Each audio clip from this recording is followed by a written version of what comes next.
makes the catch. He's going all the way. 20, 15, 10. Touchdown. Texas Tech takes home the victory. Welcome to another episode of the Broadway Shuffle. I am Brennan here with Conrad, Clayton, and Zyler, and we appreciate you tuning in, whether on YouTube, Spotify, Apple, or Texas Tech Plus. We are going to get into Texas Tech's dominating win over Arkansas-Pine Bluff, 67-7. We'll go through our game reactions, overreactions, or reality. We also will be sitting down with Texas Tech wide receiver Reggie Virgil later on in the episode, and of course, we will bring you our Tommy Tubervilles and look around the country. Gentlemen, Zyler, I'll go to you first, man. You were there in the Jones, game one, under the lights, 2025. What was it like in the Jones, and what were your initial reactions to the win over Arkansas-Pine Bluff? Yeah, incredible. I really, it was an unbelievable turnout. I mean, the students filled up the little grassy area behind the north end zone.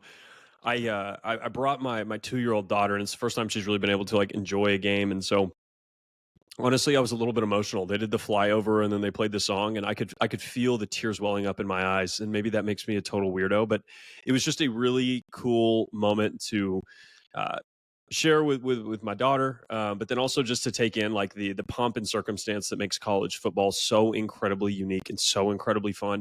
They upgraded the entrance a lot over last year. I'm glad that they did that. They worked out a lot of the kinks. It was a ton of fun. The environment was great. You crushed this poor Pine Bluff team, who was hapless and helpless pretty much from the start. It's pretty much everything that you would want in Oprah, outside of maybe one little thing that we'll get into later. But yeah, it was great atmosphere, great weather. It was awesome. Yeah, and man, I just felt so nice finally getting to watch Texas Tech play football. This was one of the most anticipated off seasons, as we've well discussed. So it felt nice to finally be able to see the team on the field. Conrad, what was it like for you getting to see some of these guys? We'll talk to Reggie here later, seeing him catch a touchdown, David Bailey, Lee Hunter, some of the new guys that were there, as well as some familiar faces, of course, like Caleb Coy and Barron and company. Yeah, I'll be honest with you guys. I was nervous all day. And after watching last night, I don't know why I was, but with the last two season openers, I was just on the edge of my seat a little bit. And so when the game, my wife was like, why are you so somber? And I'm like, do you not remember last year and the year before? But thankfully it was nothing like that. It was an exciting game for Red Raider fans, not only in the Jones, but those of us watching on TV. It was so interesting. I have no problem admitting this for the public to hear. I have never watched defense so closely as a Texas Tech fan as I did last night with all of the new players coming in. Defense has been something that we've obviously struggled with over the last few years and a lot of our history, really. And so to see these guys, David Bailey, Romello Height, Lee Hunter, Skylar Gill Howard, and just see the absolute domination that they had. Again, I know it's Arkansas-Pine Bluff, but at the same time, the speed, and I think Zyler will talk about what that was like to see them in person. It was just something to behold. Like, I think this is going to be something that is very, very scary. And at least in my mind, all of the hype that was put into this football team after week one, we lived up to it. And, 67-7. I mean, after this, if you had two 15-minute quarters in the third and fourth, it could have been 85. I mean, I bet you we could have scored 100 if we tried. So it was exciting. It was great to see all those guys come on the field, play together, and very few. I think there was one penalty as well, and so that's always exciting. So I was extremely happy about what this team looked like, and extremely excited to see what they look like in week 2 against Kent State.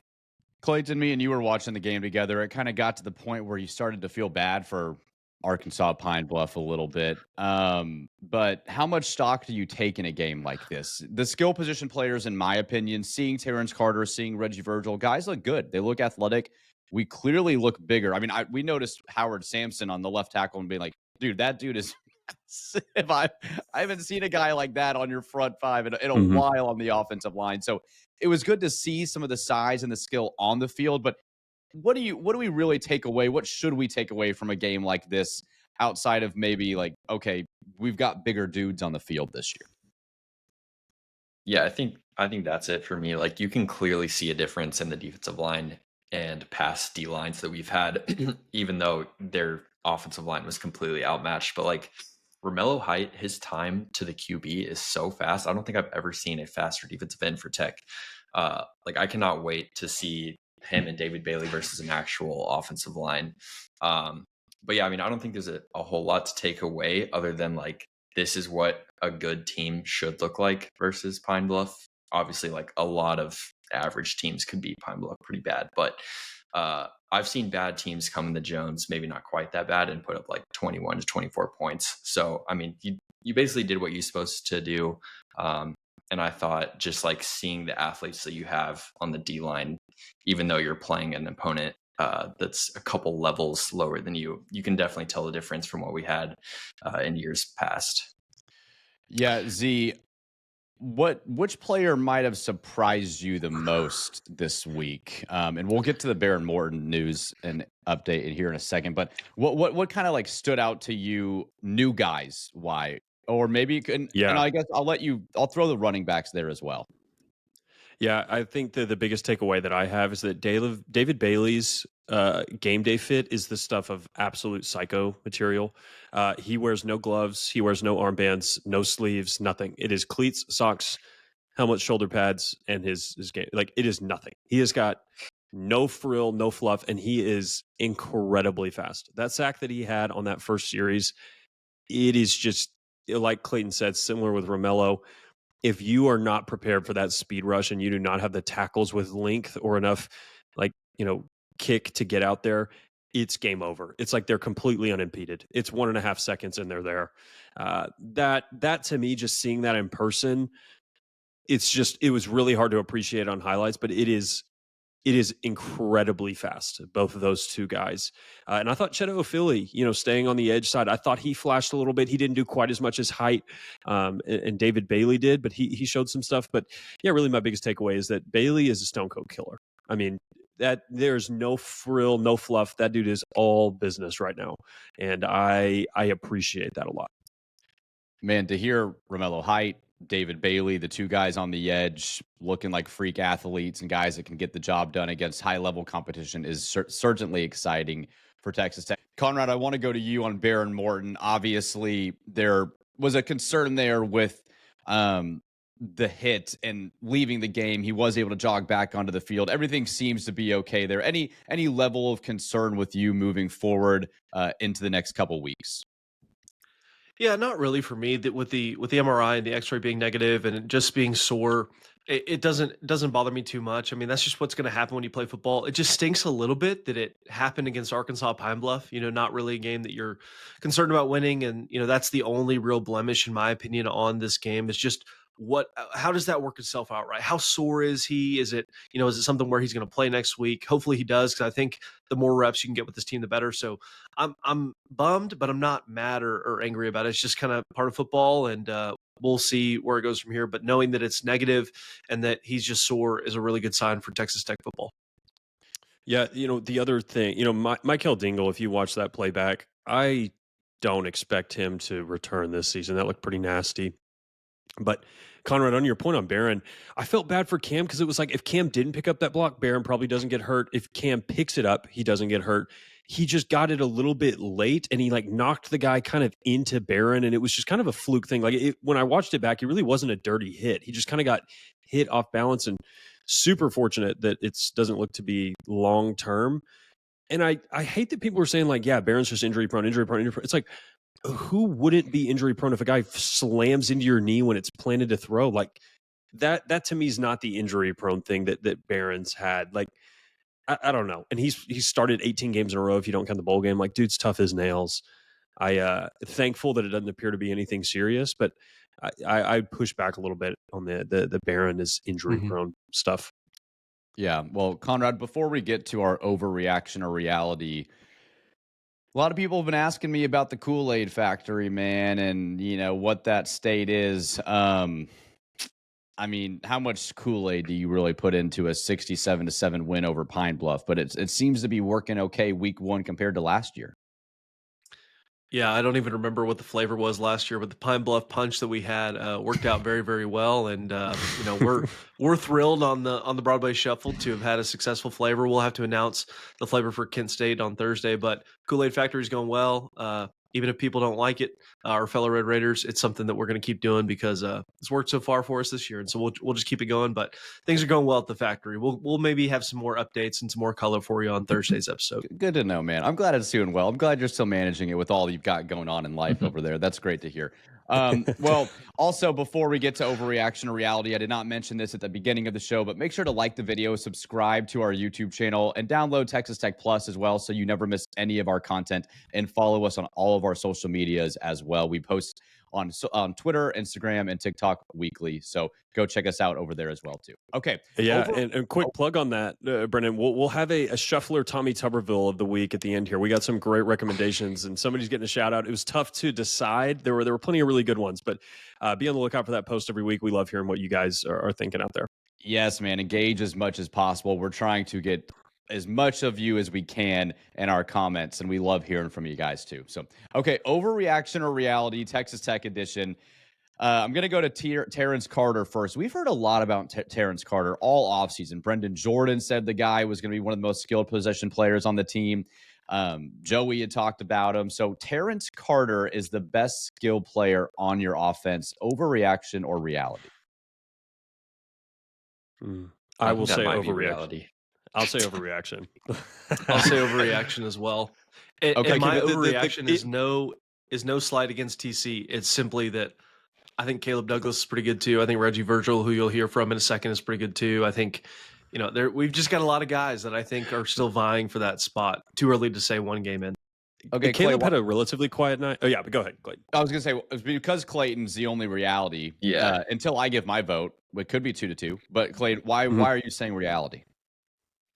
Yeah, this is not really because of his game yesterday, although that was like good confirmation. But I was already pretty high on him in the offseason, and I kind of expected him to have a big year, and he was one of my favorite additions. So seeing him catch 2 touchdowns, I don't know how many yards he had, but that was just reinforcement of my opinion that I already held. But I agree with Conrad. I mean, I think Caleb Douglas is really good. I think Jacoby Williams is really good. Reggie Virgil. I think it could be, I would say that's probably where I draw any of those 4 guys being your best would not surprise me.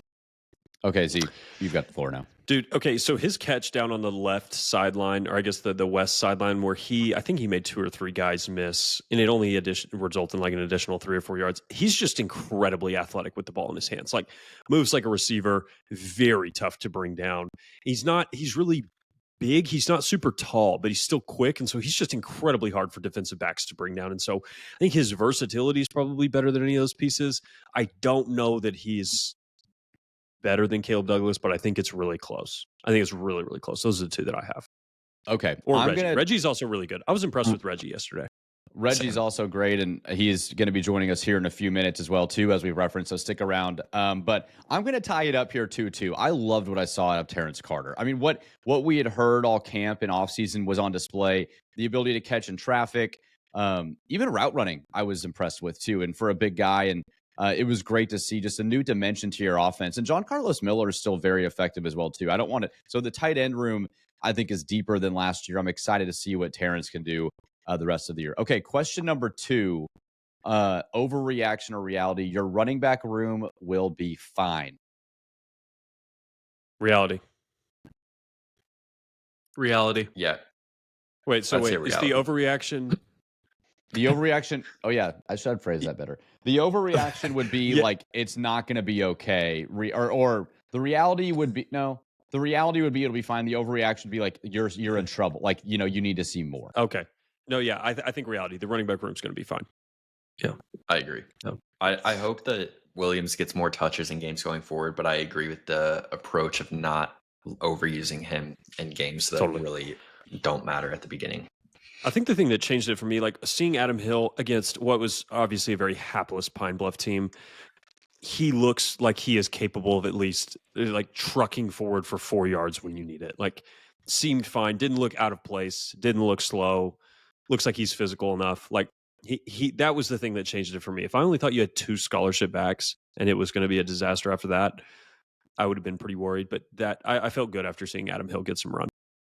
Yeah, man, Jacoby Conrad, Jacoby can cut like he reminds me of DeAndre Washington a lot. His touchdown was crazy. His touchdown was crazy. I mean, I was watching those. I'm like, I'm not worried. Like these guys, I feel like these guys can compete and play and do very well in the Big 12 conference. I was even impressed Joey with. said it. Oh yeah, go ahead, Conrad. At the kickoff luncheon. It's the last time both those guys were healthy in a football game together, and those were our two running backs against Arkansas. We ran for 199 yards. Like, and you just see the talent that's on display with both those guys. It was obviously very, very apparent that they're a year older too. Like the experience, what they were doing. They did not look like freshmen because they're not anymore. And also, if worse comes to worse, Will Hammond's got some wheels, so maybe he can stand back there next to Barrett and play running back, because that dude can run. Will's got some wheels for sure. Yeah, Will's second speed was impressive, Z. I was impressed a lot, and something I wasn't expecting was how well Jacoby did between the tackles. A lot of his stuff has been outside and things like that. He did fine between the tackles. Now, I think you still prefer Cam on 3rd and 1, 4th and 1, things like that. But Jacoby is viable there. It's not going to be something where if he's in the game, people are only expecting stuff on the outside or swing motions or orbits or stuff like that. Like, he can take it up the middle, and he did just fine with that. Once again, I recognize the level of competition. But I was encouraged by that. Okay. Third question I've got, last question. The defensive front will be the best in the Big 12 conference. Overreaction or reality? Reality. And this is also similar to my Terrence Carter thing. I kind of already thought this going into the year. So yeah, I'm not going to change my opinion off of one game. I think reality. I think there may be a group that has a better interior, maybe someone does, but dude, the guys that you were trotting out there with the twos, like Anthony Holmes, very underrated, and he was extremely disruptive. Skylar Gill-Howard, he's so fast and so strong. He's only 5'11", 6 foot, but he's just so disruptive with his hands and what he does at the point of attack. And then, you were trotting out Duda Banks there with the third team, and he's still good. He was good for you last year. He started for you last year. The depth there on the interior is really, really impressive. Once again, I recognize the level of competition. I'm going to really be looking forward to the Oregon State game where you actually have some like decently sized bodies. But just everything that you thought they were going to be and what they should have done against a team like this, they did. I thought they were the best overall unit going into the season. I see no reason to change that prediction after this game. Yeah, after watching some of the other Big 12 matchups too, I know we're going to state this. It is Arkansas-Pine Bluff, but the guys that you have, Joey's talked about this being 2-3 deep at the front four positions and being able to go to a guy like Duda Banks that you referenced, Z. It showed. And those guys were bigger. They were faster than anything we've had on that front in a very long time. And I'm going to go reality too. I think that these guys are legit. I feel like I saw enough speed and size on the field, regardless of the competition, to believe that this could be one of the best units in the country, and definitely in the conference, but also in the country as well. So, okay, let's get to our look around the country in Big 12. Big 12, there's been a lot of discussion, kind of like, you had Colorado lose, you had Cincinnati lose, you had Baylor lose, kind of all on the big stage. You've had Kansas State survive a scare at home, have to get a under 2-minute touchdown to beat North Dakota. Thoughts on the Big 12 first week, now officially in the books, except TCU tonight? Well, I will say this. You were the first conference to ever play 8 games in a Saturday and all win by an average of 30 points, like a average victory total. It was about 30. First conference to ever do that, so that's really exciting. Granted, you played some really terrible teams, but I think the downfall, and there was guys that were saying, yeah, the Big 12 is already a one bid league, and I get to an extent some of the arguments for that, like why they're saying that, but Nebraska is expected to be really good this year in the Big 10, and you struggled to beat 5-7 Cincinnati from last year. Like, Cincinnati covered and probably should have won. They had a post-game win expectancy above 70% after the game. Georgia Tech is a dark horse in the ACC, and they struggled to dispatch a team that lost a Heisman winner and a really good court. Like, I don't know.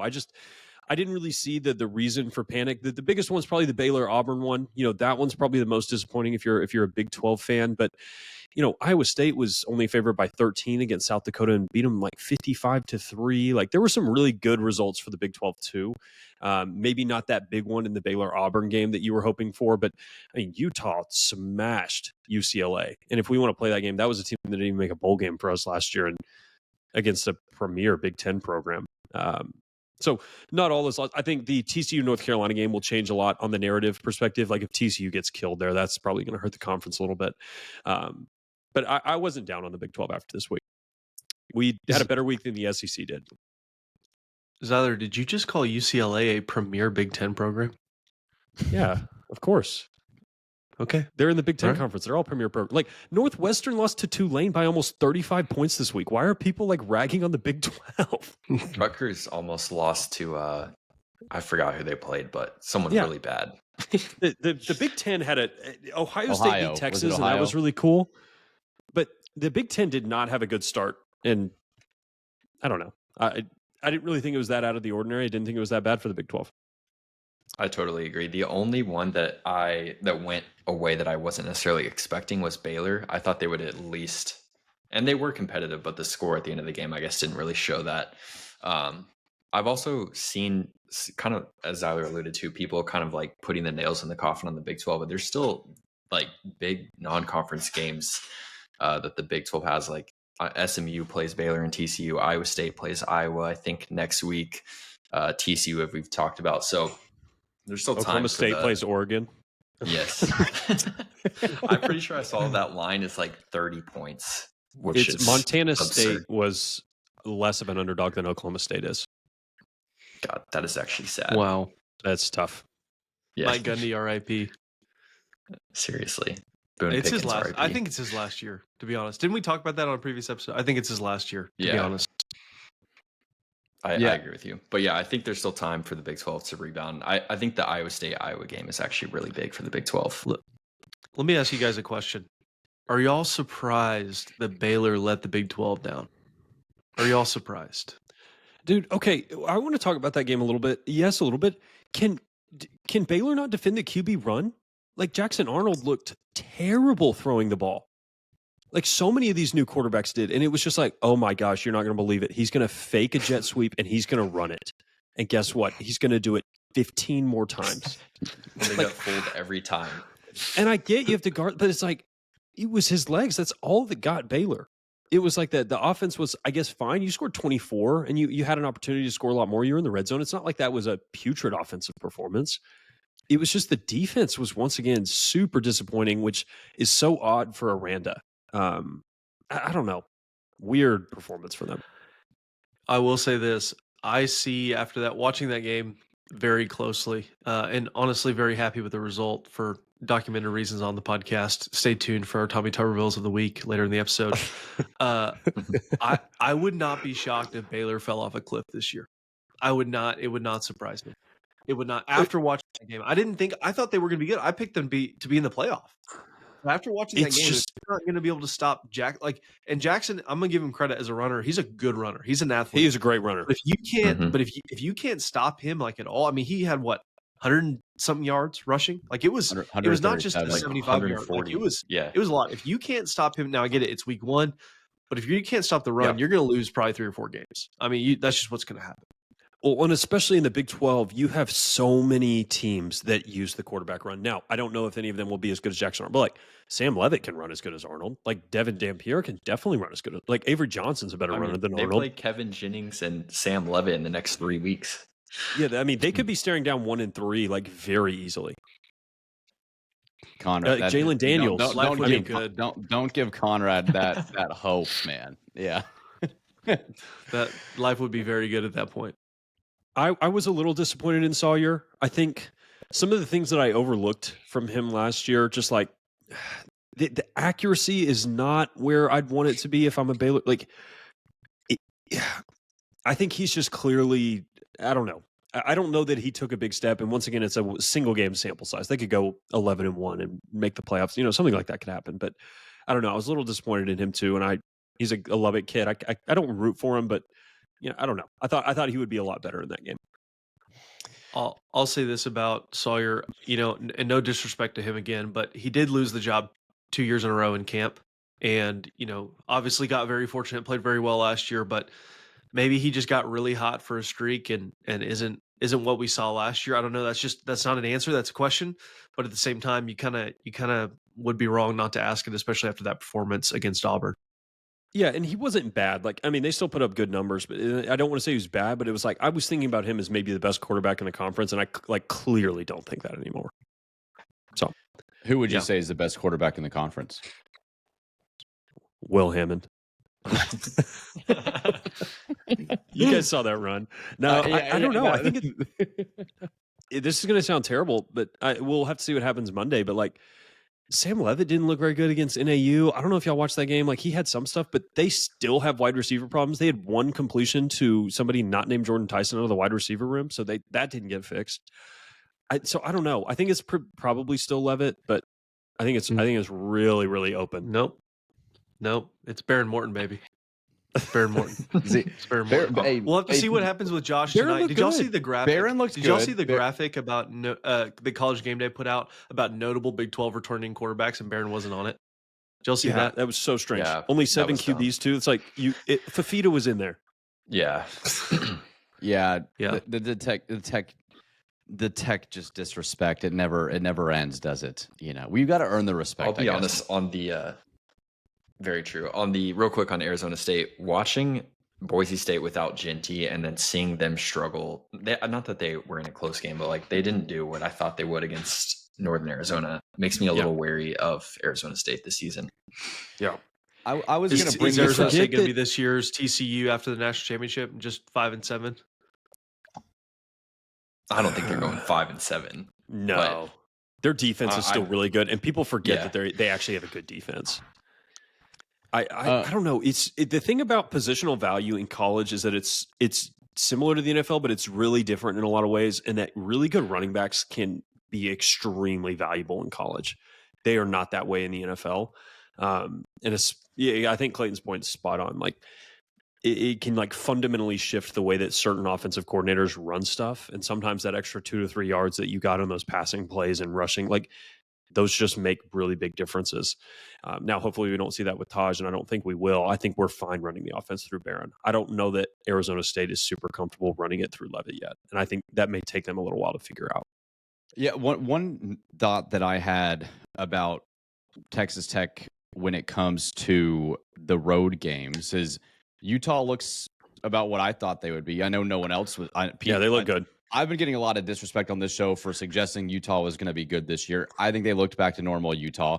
But the Kansas State and Arizona State games now don't look nearly as scary. I know it's still early, but Kansas State, I think we've seen 2 games now. Especially K-State. Especially K-State. And so I'm really not overly concerned with what K-State, that road game. It's still a road game. It's still Manhattan. But the Arizona State game, to your point, Z, as well, it's like, okay, these road games now, these teams, it's early, but look more manageable than just what you saw on the schedule. Utah might look a little more scary. I mean, I watched some of the second half of Utah, and they had a 9-minute drive against UCLA. Yeah. And it was just perfection. And I'm like, they were run left, run right, read option. Dampier was athletic, check downs, play action. It just looked like normal Utah. And I'm like, see, now that's something with a good offensive line. And that's something, again, the measuring stick. We talk about how excited should we feel as Texas Tech fans coming off a 67-7 win. Well, okay, great. You got the win and you looked good, but it was Pine Bluff. It's going to be Kent State. Oregon State dropped a game against California. Didn't look very good last night. So Utah's the measuring stick to me. Talk to me week 4. I want, hopefully we go 3-0, obviously, but that team looks like a team that if you go in and win, I've said it, I'm going to keep saying it. That'll show me a lot about this team. Yeah, and we've spoken on, so listeners, if you've heard this, it's just that is the best offensive line you'll face all year. And it's really not close, especially at the tackle position.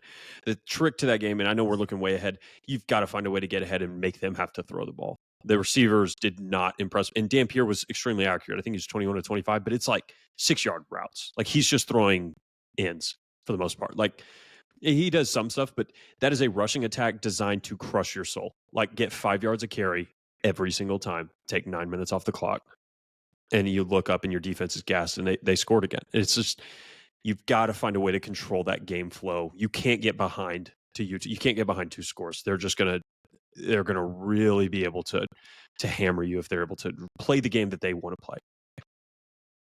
Yeah, no, I mean, we've got 2 games before then, but go ahead, Conrad.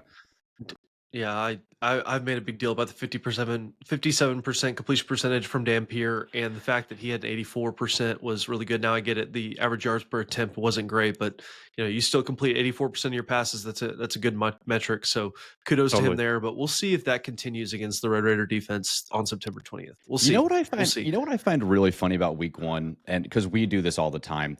Well, it's like, okay, Arch Manning sucks. Like, he did 57%. Or, okay, well, Dampier shoots 84. Oh, well, 6-yard checkdowns. He's great. Do we ever just say, like, hey, they played well, or they played? You have to always, it seems like we justify a good or bad game by the means to need to justify. Like, I feel like we rarely are like, hey, he was 21 to 25, and he had a good game. It's like, 6-yard check. Or Conrad before air, and we'll give Conrad his moment to talk about his buddy Arch Manning. But you go like, oh, well, Arch was on the road at Ohio State, but he played like it's just objectively he played bad. But we find reasons to justify our opinions all the time. It's great. It's why we have a podcast. But I just find it funny. I don't know. Yeah, confirming your priors is a really dangerous game that you can get into when you're analyzing things. Like, if you believe something already, you will look for things to confirm said belief. And it can get really hard to get off of that. Yes. I definitely have a difficult time with that. Okay, quickly, Conrad, Arch Manning, Texas, Ohio State thought. I don't want to spend too much time on Texas here. I spent a lot of time talking about him yesterday or on Saturday morning, so I would like to avoid talking about him here. Yeah, I don't want to talk about Texas either. I will say I think the jury's still out on Arch. I mean, he did not play well. Obviously, Julian played much better, but one game, that was obviously the most difficult game he's ever What's his last name? Started. Arch. No, I don't think Julian. he has a last name. I think it's Saeed. Julian.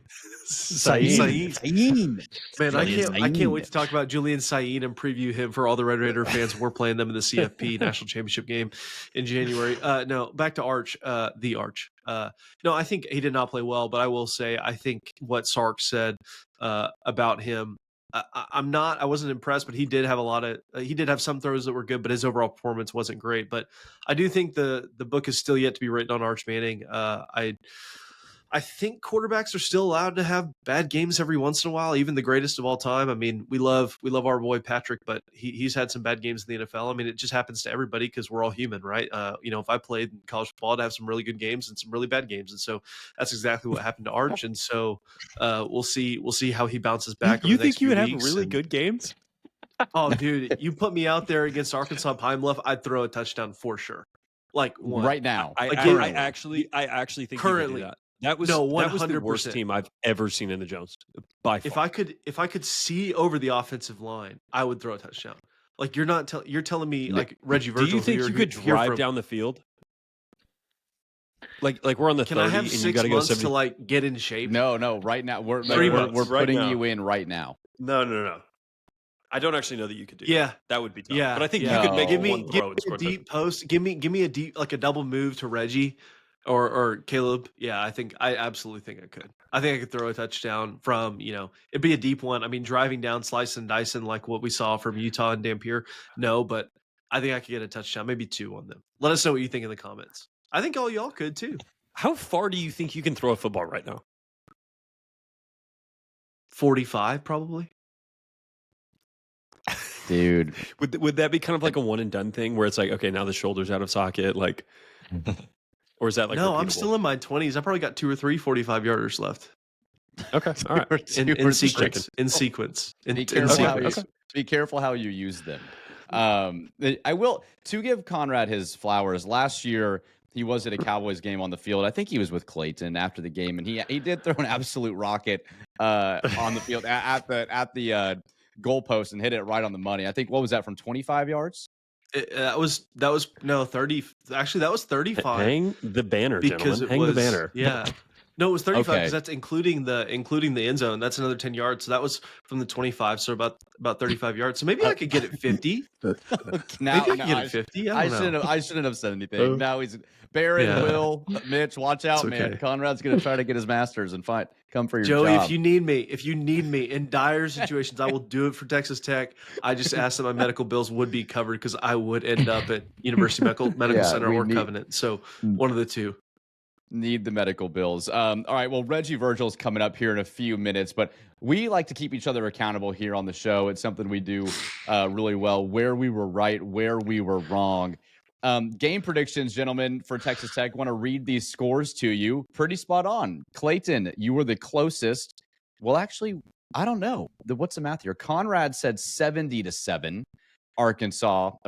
Texas Tech over Pine Bluff. Clayton said 63-6. Zyler was 66-10. I had the least faith in our defense, apparently. I was 63-17. So not bad, gentlemen. That was I'll give us a 3 for 4. Zyler, you were close enough. I was wrong. 17 points was too much. So good job, guys. You guys got it figured out. Week 1 starting out hot with Texas Tech there. Hey, they might have gotten to 17 if they played a full second half. So you were you weren't expecting the rain delay. That's fair, man. Weather. But we probably would have scored more too. That could also be true. That's a good point. But We could have hung 100. Come on, Z. Let Clayton give me my. Let me join the. No, we'll be. I would have been wrong. Yeah, so I don't know that I had that. You're right, man. You got it. And then game picks. This is something we're gonna do each preview episode this year. Conrad, good job, man. You actually would have been perfect, I think, had you not picked UCLA. So that was the only game that you got wrong. We're Notre Dame, Miami, TCU. We're recording this during those games, so we won't. Or TCU's tonight, so we won't go ahead and share those picks yet. But Conrad wins our game predictions, going 6-1.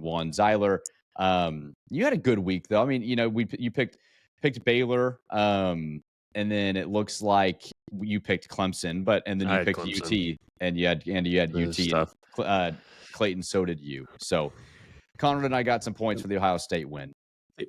Here, yeah, and for all of you that think I'm a Texas fan, I picked Ohio State to win. I mean, come on there. There's a bluff. There's a cover. It wasn't. That was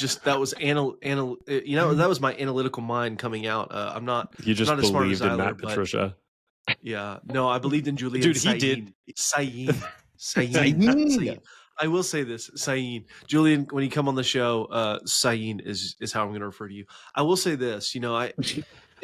Looking at these picks, I mean, I'm really proud of the football intellect I showed. I'm proud of the football intellect on this show. I mean, you guys come to this show for entertainment, but you also come for a football intelligence that is unmatched in the college football sports world. So it's something you come to the Broadway Shuffle for. Now joining us is Texas Tech wide receiver Reggie Virgil. Reggie, welcome to the Broadway Shuffle, man. How's it going today? What's up, y'all? I'm good. How are y'all? Blessed to be here, man. Thank you so much for taking time to be on the show. Coming off of a great win last night, 67-7. And man, first time in the Red Raider uniform, officially in the Jones. Talk about that experience, what the lead up into the game was like, and then we'll get a little bit into the game. But how was it being in the Jones for the first time? Oh, it was crazy. Like, I ain't never experienced something like that in my life.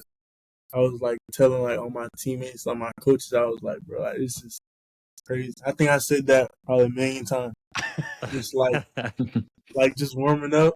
It was already packed, and I'm not used to that. Like, usually when you warm up, it's like a couple people here and there, but like the whole student section was there before the game even started, 2 hours before. And half of the stadium was already full, and then when we came back out to start warm ups, it was already packed, people screaming and a whole bunch of crazy. So it was crazy. Reggie, do you feed off that? Does it make you nervous? Yeah, or are you now I'm gonna ball out. What's the mindset there? We used to always play really hard, but it helps when you have these fans dedicated to cheering you on and are there to help you. It really helps, because sometimes there's gonna be games where it's you're gonna need them. Just having them off bat is dang, I want to go out here and for all the stuff I play hard for already, like they just add on to it, being able to play hard for the Red Raiders, the fans. Very cool. Yeah, Reggie, we obviously we've done this show for a while now, and last transfer portal window, it was interesting to see all the guys that were being added to the Texas Tech roster and were being introduced to Red Raider Nation that way. What was it like finally being able to play on the field with all the guys you've spent so much time with, you've gotten to know, coming out onto Jones AT&T Stadium for the first time, and even catching that touchdown in your debut as a Red Raider? Talk about what that was like and what that means to you and to the rest of the guys. It just meant a lot because we've had like so much talk about our team and like just like how really good we are, or how like what could go wrong with our team. Just hearing so much outside noise, like Coach McGuire is just preaching at us like you just gotta zone all that out, cut it out. So me and our teammates, we just kind of like feed off it because we all came from different places to come to Tech and win the national championship. So just from all the work we've been doing and putting in, it's like it's been a grind. And to finally get out there with your teammates that you've been building chemistry with and been hanging out with and really like grinding with, you guys finally get to go out and have fun together and like play the game together. So that's like that was really like helpful. And like we all loved it. Like it was crazy. All of us were happy after the game, like dancing, like even when young guys got in, like we were cheering them on. We're just all happy for each other, and that's really rare. Being with a bunch of guys that are like NFL guys, and just them not selfish. Like it's so easy to have an ego. Being a guy with the portal, you top this in your position, but when we come here, we all have the same goal, and we kind of forget about everything outside of the rankings and all that stuff. We just kind of buy into what Coach McGuire is like trying to teach us and just get us on board with. So it's just fun, like having guys who are like NFL, like draft picks, like so selfless, like do anything for each other. Like even outside of it, it's rare that you get a whole team to like hang out or just just no cliques or no nothing. Like we all can talk to each other, like tease each other. It's just fun.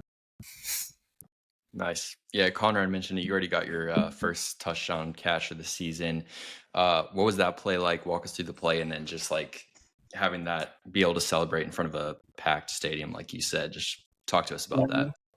Like it was crazy to me because like it's just like the preparation is like so different at Tech. I think it's like we go over stuff, and Coach Leftwich and Coach Juice, they like hammer it away, like the little details. So like all practice, we watching film and even in practice, like our scout team gives us a great look.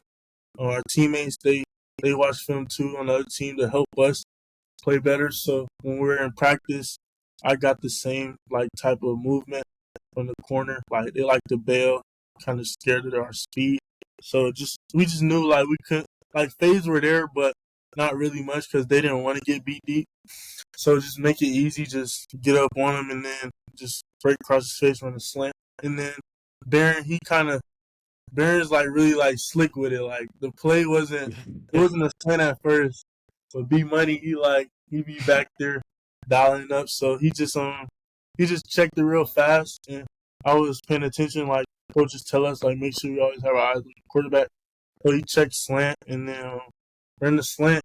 And then, like, as I was catching, I was like, please don't drop it. Please don't drop it. I was thinking the same thing, man. I was thinking the same thing. Like, there's too many people here to be dropping a touchdown. Like, I'm going to, like, so I just made sure I caught the ball. And then when I got up, it just meant a lot because, like, just what I've been through this year. So just losing my grandfather, like, I was just making sure, like, I went to the sky and stuff. And then gave God the glory, like, praise. And then I did my little TikTok dance, and then I've seen it, man. I've seen it.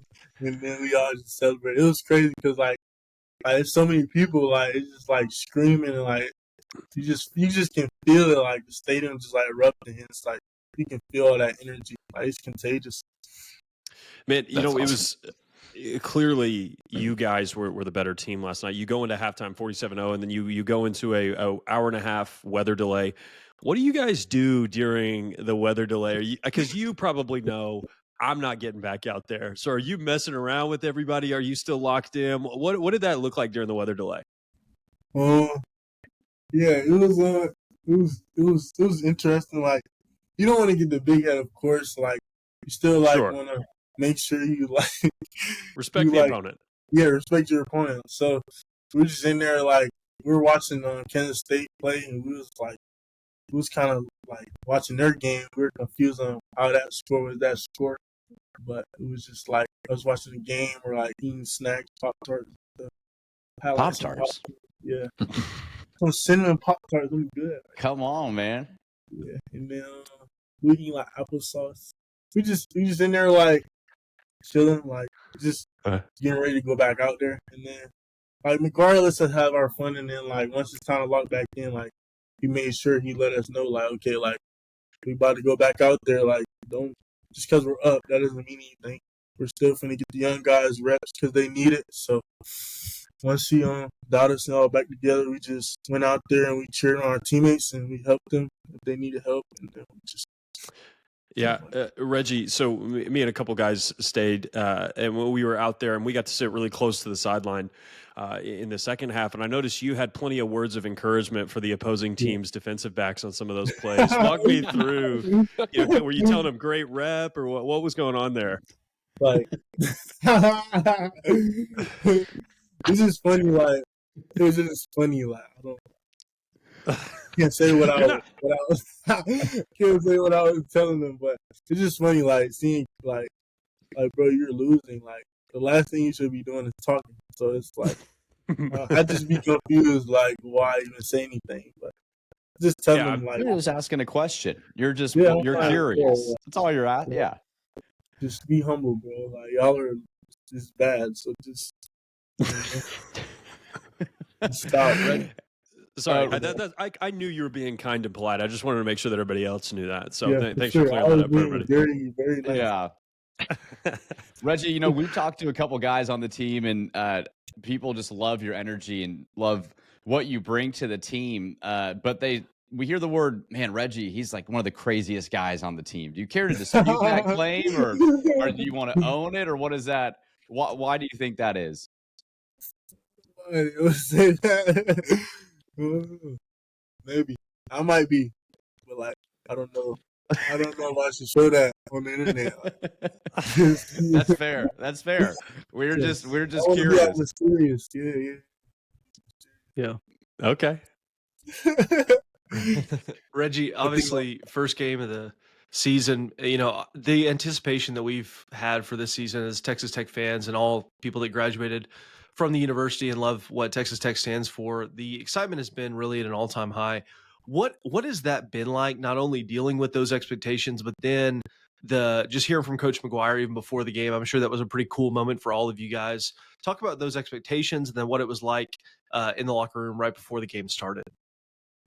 Like, I'm not just saying this because he's my coach, but like Coach McGuire is probably like one of the best coaches I've ever been around, or like even just like I think he's kind of like underrated, like as a coach. Like he's just not talked about enough. Like the way he just like he has 100 and some football players, and he knows all of our names, and that's not normal. Like across the country, like every head coach can't say they know every player on the team or interact with every player and know them like first name basis and just simple stuff like that. He takes pride in like just knowing who we are, and he gets to know us, and he texts us like individually, or he makes group chats, or he just does little things that help us like want to like play for him and just like want to give him everything we got. And he's just like he's very smart too. Like he's wise. Like he knows a lot. So just hearing when he talks, it's like you pick up on so much like free game. I'd say like just him like telling you like don't get scared of the expectations. Like Sure. if you didn't have the pressure you had, you wouldn't be here. So like just embrace it. Really, that's all you can do. Because why run from it? Like if people think we're gonna win a national championship, or you guys want to, like why not go do it? Like why would you shy away from that? So just hearing them talk, it helps for sure, because like you hear that stuff like overranked and we're paying all these players to play, and you're like, dang, like am I worth this, or am I my team? So it's just like just hearing him talk, telling us like, hey, like pressure's a privilege, really. Just take it on, like just embrace it. Sure. Like you got 100 other brothers that's right here with you, and you got all this staff, all these other coaches that are here for you. So why not just go out there and play your game and then let everything work itself out? So just in the pregame, he's very vocal. Like he's telling us like, hey man, like we put in work since January. Like we've been working winter workouts, summer workouts, spring, fall camp. So like why not go out there and put on display and play every rep as hard as you can? So it's really good hearing from him because he gives each one of us confidence. Like all of us feel so confident. It's kind of hard to be confident sometimes. So I know I dealt with confidence early on in my career. So being here and he's just hearing him tell me, it's like it means the world. So I go out there and I'm able to catch the ball at high level and make plays because I know my coaches are confident in me and they believe in me. And I don't have to like think That's about awesome. that. That's awesome, Nice. man. You talked earlier about getting the young guys reps after the delay. I know Leighton Stone and I think it was Bryson Jones both caught touchdowns. Have there been any young receivers that have showed out in camp that Tech fans should look out for this season or in the future? Like Leighton is like so good to me. I think he's really good. Like he makes plays like a lot. Like it's not really like a time where he doesn't make the play when the ball comes his way. It's just like Bryson, he's just long. He like reminds me of, like CD and stuff too. Like how long he is and how fast and his ability to like get open for a bigger receiver. And then you have like Deaver and Tristan, like they're really good too. And then you have Tyson. It's like a really good like receiver room. Like I think each and one of them can play even early on. And I know once we're gone, the older guys like they'll fill in so easy because they've been behind us and we've been helping them and just them asking questions and always wanting to get better. Like me and Leighton, I'll text him and like tell him like, hey, like it's okay. Like if you like your freshman year and go as you want, like it's okay. Like not everybody has a crazy first year or even second year. So I was just telling them like, just use me as an example if you want to. Like the first 2 years wasn't as easy for me, so you just got to keep going. And you got to ask questions and you just got to observe. And you'll just get better as you go. But, like, Leighton's really good. I think he'll be really good. Nice. That's awesome, man. Well, Reggie, we just want to say, hey, great to hear your confidence is growing. You have reason to be confident, man. You're a heck of a player. We're looking forward to watching you the rest of the year. Thank you for taking time to come on. I know you've had a long weekend, but a great win. We're looking forward to next week watching you play again and can't wait to see what y'all do the rest of the year. So, just really want to say we appreciate you being here and good luck the rest of the way. We'll talk to you soon. All right. Yes, sir. Appreciate y'all. All right, Reggie. Talk to you later. All right. It is time for our Tommy Tubervilles of the week. Great conversation there with Reggie Virgil. That was a ton of fun. Man, Reggie is a character. Reggie, I mean, he was impressive. I'm excited to see what he can do in the offense, but I'm curious about the Pop-Tarts and applesauce, man. Felt like a first grade lunch there a little bit. But Yeah. great to hear from Reggie. I'm sure that I don't know if that was lingo for anything, but it was a lot of fun hearing from Reggie. So hope you guys enjoyed that. All right, but let's get to our Tommies.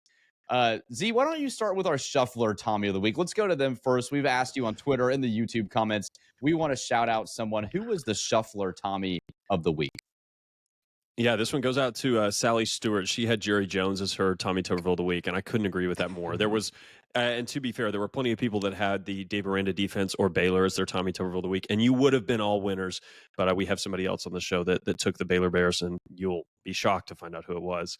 But yeah, Sally Stewart, could not agree more. The Micah Parsons trade, the compensation, the all of it was so bad. I'm just. Oh, man, it was just such a disappointing week to be a Cowboys fan. Not a lot of fun is going to be had this season, unfortunately. So, yeah, great selection. We appreciate you tuning in, Sally. Thanks. Yeah, Sally, that's well done. Good thing I'm not a Cowboy fan, or I'd care more about that. But yeah, interesting. So, Conrad, Zyler kind of queued it up for you, man. You might as well go next.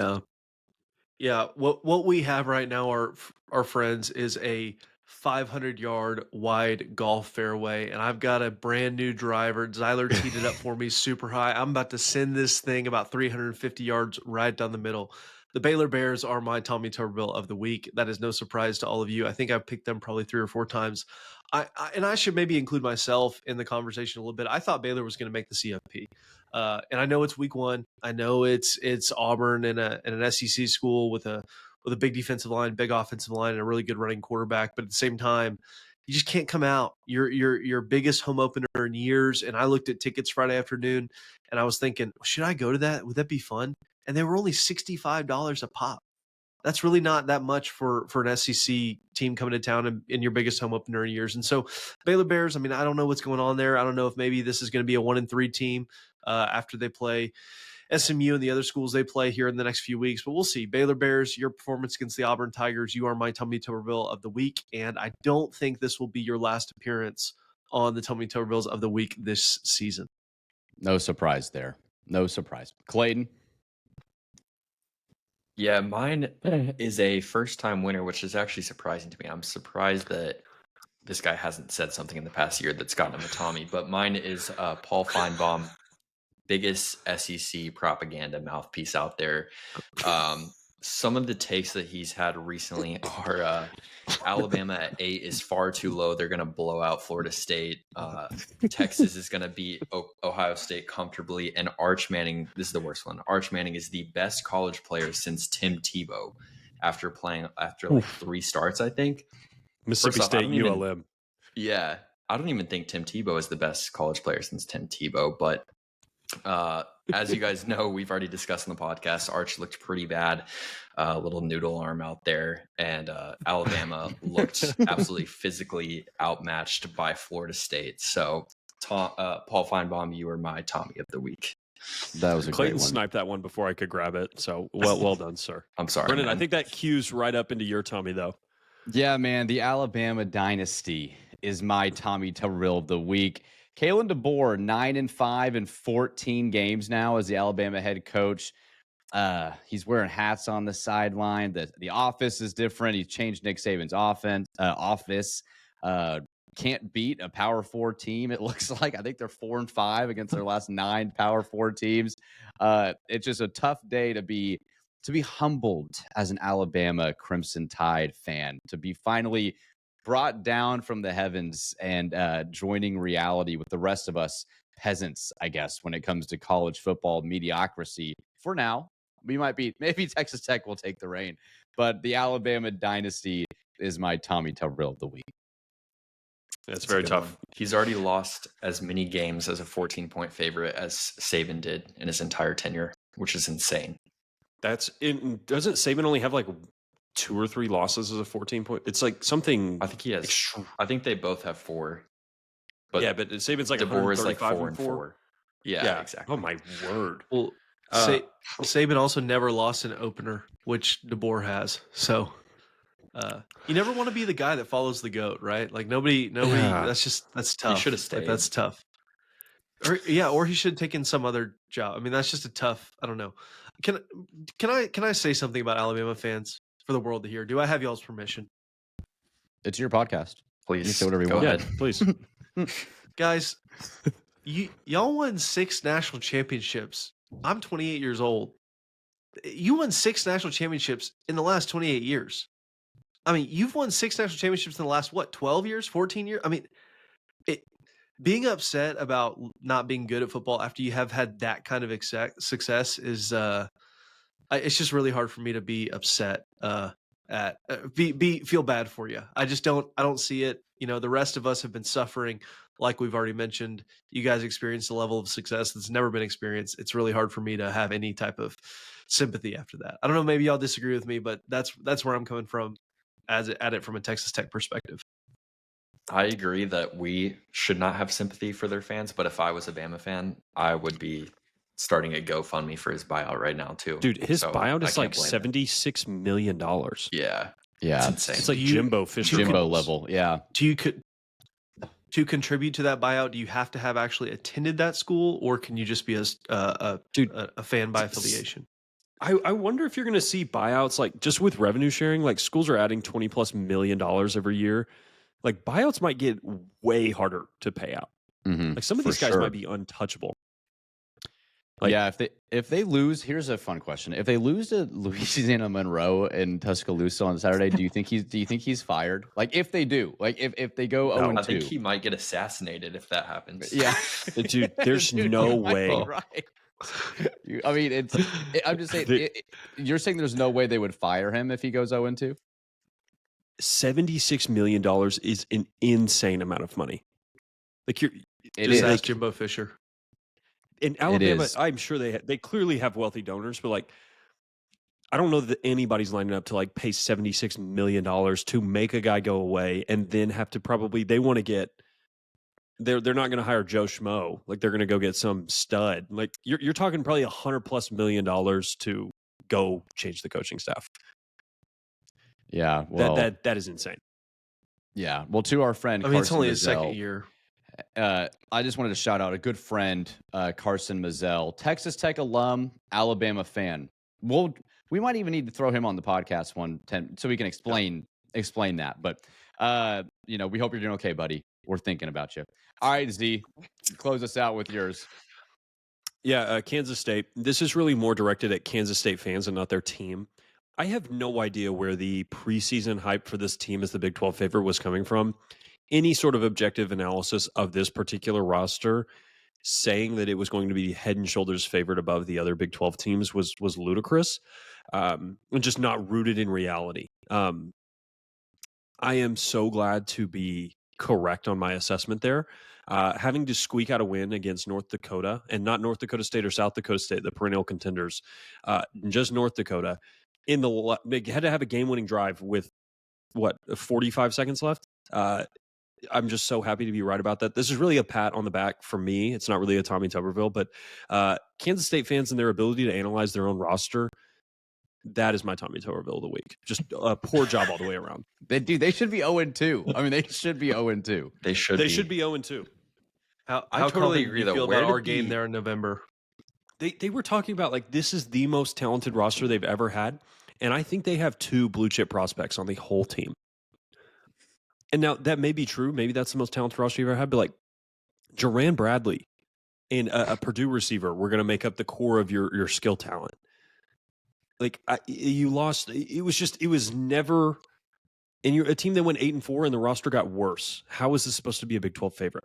It just never made sense to me. My point. Like I've seen non-Kansas State people, some national people picking them to win. And it's like they didn't even make the title game last year. And what did they do to get better? Yeah, why would you think this team is better? And, they still could go on and win the Big 12. And if they do, I'll just have to eat all of those words. But that pick never made sense to me. Now, conversely, I thought Iowa State wouldn't have a chance either. And they look like they're going to be really freaking good. So I guess it goes both ways. But yeah, I was happy to be right about that one. Yeah, man. And again, Texas Tech goes on the road to Manhattan this year. So we'll see. I mean, hopefully it's a sign of good things to come. K-State continues to show that they're not who we might have thought they were to start the year, and Texas Tech can elevate and continue to play well and hopefully knock them off here in a month and a half or so. So, guys, it's good to be back talking reaction football. It's just nice to actually have football to talk about, predictions, overreactions, everything that comes with a reaction episode. That was a ton of fun, man. It's good to have football back. I wish there would have been more to talk about with the game, but I think any sort of like projection of this team based on that result would have been kind of insane. Like these FCS teams will tell you if you have a bad team, they won't tell you if you have a great team. Yeah. So right. Wish there was more to analyze with that, but there just really wasn't.